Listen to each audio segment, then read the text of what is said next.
Question, it is a much, much, much bigger deal than the sports world appears or seems to me to be making of it so far.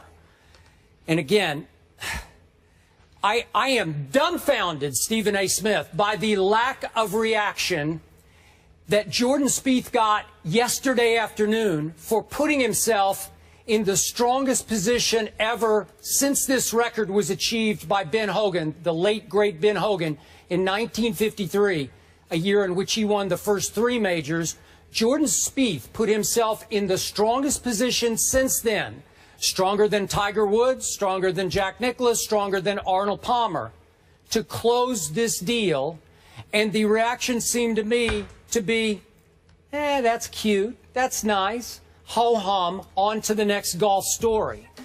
What I heard and felt last night, Stephen A. Smith, was that Tiger Woods achieved more hype and buzz going into this tournament. The new improved Tiger, who was back and had the best chance yet to break back through and win yet another major championship before this started. I felt more impact from that story than I felt for this kid last night.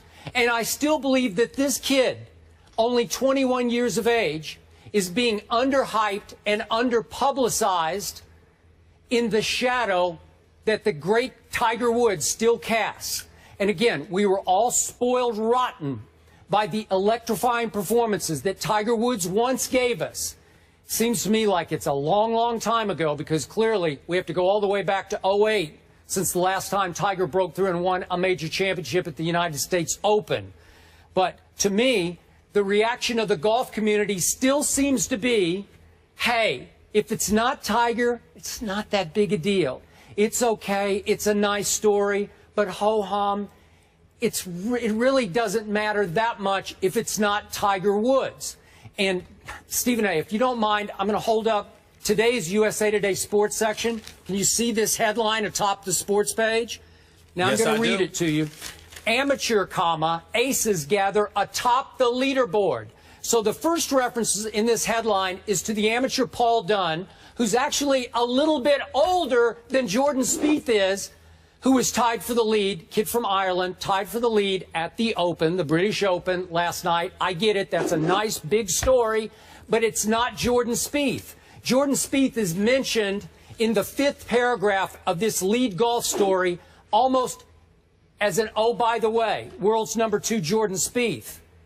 Really? Now, again, I'm not taking a shot at USA Today. Love this newspaper. Read it cover to cover every morning. I think this typifies the general sports world reaction as of last night going into today.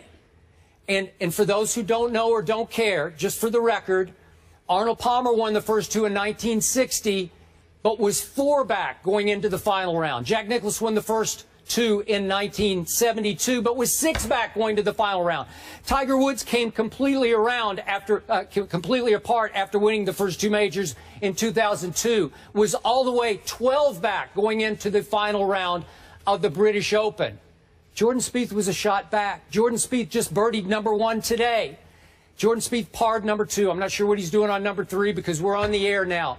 But he is in a commanding position to close this deal. And to me, the sports world is still sitting back and saying, yeah, but it's not Tiger Woods. Your thoughts, please. Well, my point is that, you know, I appreciate you so early. I mean, immediately following the weekend, you make me laugh because you're literally sitting there feeling, you know, coming across as if, you know, just you're shocked, and it has such an incredulous attachment to it when it comes to your emotions. I don't understand that. It's exactly what I told you it was. If you are a golf aficionado, you can look at somebody like Jordan Spieth, who, you know, obviously shot a 66, was 11 under after Sunday, really showed up, got basically, as far as I'm concerned, got a little ticked off at his play over the first 2 days and really amped it up another level, which shows his competitive fervor, and that's something to applaud. Especially after the front 9 yesterday, right, when he bogeyed 9. Exactly, Then he got a little miffed. Yeah. He got a little miffed after he bogeyed on 9. My point to you is that that's one of the things, to touch on your point, where you're absolutely right, and you should have a deep appreciation for the level of competitiveness that he's bringing to the table, because it's not just about his greatness. It's not just about his accomplishments in winning 2 majors already, on the cusp of tying Ben Hogan and his record in 1953. It's about the fact that there's a competitive fervor that comes attached with that skill set, that when he is down and when he is behind and when he is looking at his game and he's not overly impressed, this dude actually gets an attitude and then comes up the rear roaring and ready to run over everybody. And I think that's an incredible trait for somebody of his skill set to have, and he deserves a lot of credit for that, which you are giving him. But Skip, that's talking about the sport of golf. If you really, really want to blame the world about why it's all about Tiger, who was just straight garbage, to be quite honest with you. I mean, when you look at the way that he played, just finishing as awful as he was, 5 back first day, 238 in game, day 2, can't even make the cut, for crying out loud. Didn't birdie 1 single shot, just embarrassing, to be quite honest with you, which just conjures up, memories of my soliloquy that I echoed just a few weeks ago when I said he needs to retire and step away from the game. But the reason why Tiger, to get to my point, still is bigger news than the Jordan Spieths of the world, Skip, look no further than in the mirror. Look at yourself. Because you, being a golf aficionado that you are, playing and loving the sport and watching it as religiously as you do, capable of giving lessons on it, for crying out loud, as much of a student of the game as you are, you know better than me or most others that Tiger, being the transcendent figure, you got caught up in that too. Sure. So you basically spoiled the golf world about talking about more than just golf when it came to Tiger. So the fact that Tiger has fallen off the map, just getting back to talking about golf, ain't enough for anybody outside of golf aficionados or avid golf lovers. If you want to get the average Joe out there, mainstream America, really talking, I'm not talking about noticing what he did on highlights on SportsCenter or whatever, but if you want to get people talking about Jordan Spieth, then he has to be a transcendent figure, or at least let time pass, because we've been so spoiled by the transcendent figure that Tiger Woods is, that we forgot about Spieth. Even when we talked about Mickelson, to some degree when we talked about Rory McIlroy, the fact of the matter is it was either during the height of the Tiger era with Mickelson, or immediately in the aftermath of Tiger's dissension with Rory McIlroy. So ultimately you found yourself talking about these guys, using them as an excuse to get into Tiger, which made the stories more relevant.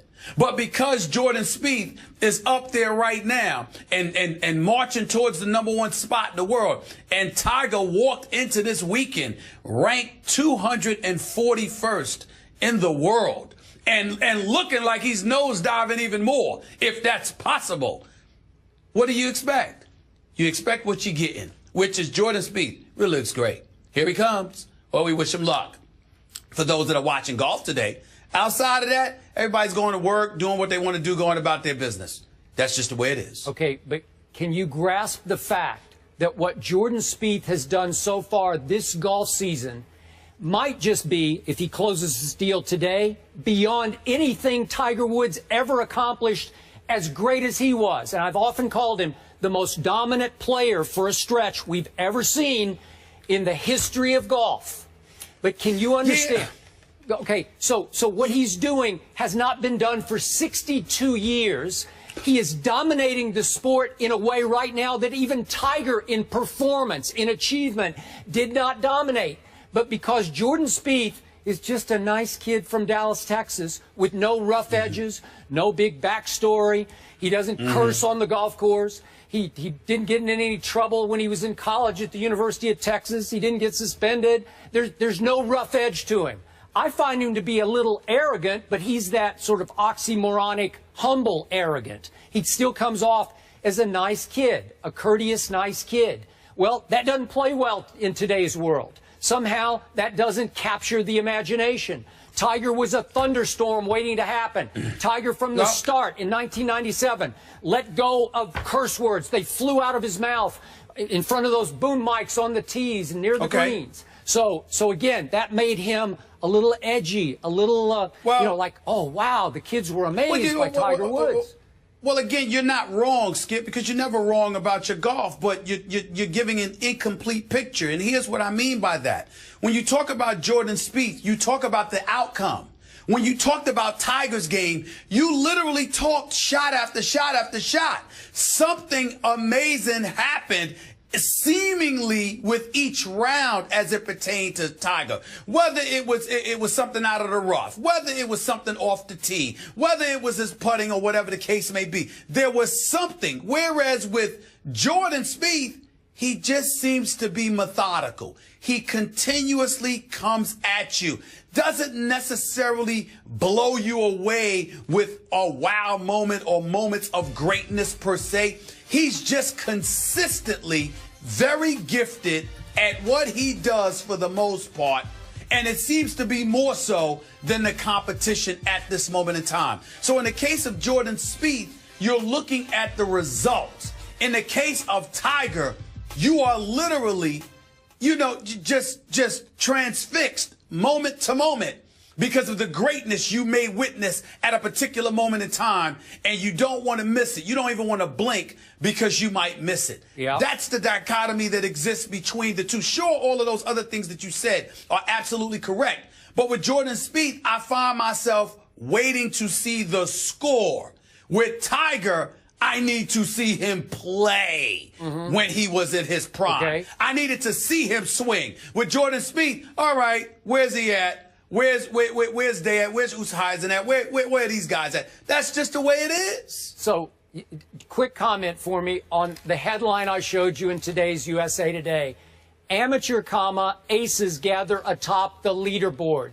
Jordan Spieth happened to be just one of those aces atop the leaderboard. Right. He's one shot back from a chance to do something that is all-time great, and he's not even in the headline of today's USA Today. Not taking a shot at them. This typifies, I think, the general reaction. And I'm saying to you, all they're saying is he'll be a headline tomorrow if he wins. But right now we're waiting to see, is he going to match Ben Hogan's mark from 1953 where he won 3 straight majors within a calendar year? Is he going to do that? That's all anybody's waiting for with Jordan Spieth. If it were Tiger in his prime, we would be looking at him every swing. Do you remember there were times when SportsCenter and other networks literally went away from their scheduled programming to watch Tiger swing? I mean, think about that. That's what went on with Tiger. Hey, that ain't Jordan Spieth. Tiger in his prime? Are you kidding me? What if Tiger had been the first black golfer to break through and win at Augusta National, win the Masters in '97, and had gone on to win the U.S. Open, and then gone to the British Open, and after 3 rounds had been 1 shot back? Do you know what a nuclear bomb would drop in the national and international media? Not just the golf media, but just in general. Again, Tiger, on a sociological level, had shattered through. He had not just broken through, he had shattered the golf world by winning the Masters in 1997. So that's not his prime. That's at the start. That's right. You're absolutely correct. But I'm just saying his prime, meaning Tiger at his best. Sure. Because that's how much he had us mesmerized. Jordan Spieth doesn't hit us that way. He hits golf aficionados that way because you and so many others have an appreciation for golf that most people do not. So in that world, Jordan Spieth is going to resonate profoundly. I'm just wondering, when are we going to let go of Tiger Woods? Because we're not letting go. He's still the biggest story in golf. As garbage as he is right now, biggest story in golf.